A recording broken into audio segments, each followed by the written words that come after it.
ঢাকা শিক্ষা board 2024-এর HSC পরীক্ষার্থীদের বৃত্তির তালিকা প্রকাশ করেছে। অবশেষে তারা প্রকাশ করেছে। গত কয়েকদিন আগে কিন্তু অন্যান্য বোর্ডগুলো প্রকাশ করলেও ঢাকা বোর্ড প্রকাশ করেনি। সো তোমাদেরকে বলতেছি ঢাকা বোর্ড প্রকাশ করেছে অবশেষে।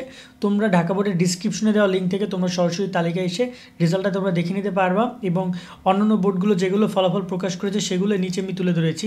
যেমন কুমিল্লা, ময়মনসিংহ, রাজশাহী, সিলেট, দিনাজপুর বোর্ডে ফলাফল প্রকাশ করেছে। দিনাজপুর বোর্ড আমি অ্যাটাচ করে দিচ্ছি। ওভারঅল কয়েকটা বোর্ড প্রকাশ করেছে, বাকি কয়েকটা বোর্ড বাকি আছে। ঢাকা বোর্ডের তথ্যগুলো একটু তুলে ধরি। ঢাকা বোর্ডের শিক্ষার্থীরা এখানে পাবে 825 টাকা করে মেধাবৃত্তি এবং সাধারণ বৃত্তি 375 টাকা, এবং এককালীন 1800 টাকা এবং 750 টাকা করে পাবে প্রতি বছরে। বৃত্তির মেয়াদকাল 3 থেকে 5 বছর মেয়াদ, মানে 1-2 বছর কিন্তু না, 3 থেকে 5 বছর। বেশিরভাগ শিক্ষার্থী 4 বছর টাকা পাবে, বাট মেডিকেল এবং অন্যান্য কোর্সে 5 বছর টাকা প্রদান করবে। আর বৃত্তির ফলাফল হচ্ছে এখান থেকে তোমরা দেখতে পাবে যে ট্যালেন্ট পুল ভর্তি অর্থাৎ মেধাবৃত্তি, এবং এখানে তোমাদের নাম চলে আসবে, তোমাদের রোল নাম্বার তোমরা পাবা এবং তোমাদের কলেজের নাম পাবা। যেমন নটরডেমের অনেক স্টুডেন্ট পেয়েছে, যেমন এখানে নটরডেমের জয় পেয়েছে, ওর রোল হচ্ছে 115648। এখানে নটরডেমের আরও পাইছে, মানে সাহা পাইছে। ওভারঅল সব কলেজের নাম এখানে তুমি তোমার পাবা, এবং এই পাশে তোমার নাম পাবা, এই পাশে তুমি রোল নাম্বার পাবা। এই তালিকাগুলো তোমরা ডিসক্রিপশন থেকে চেক করে নিও।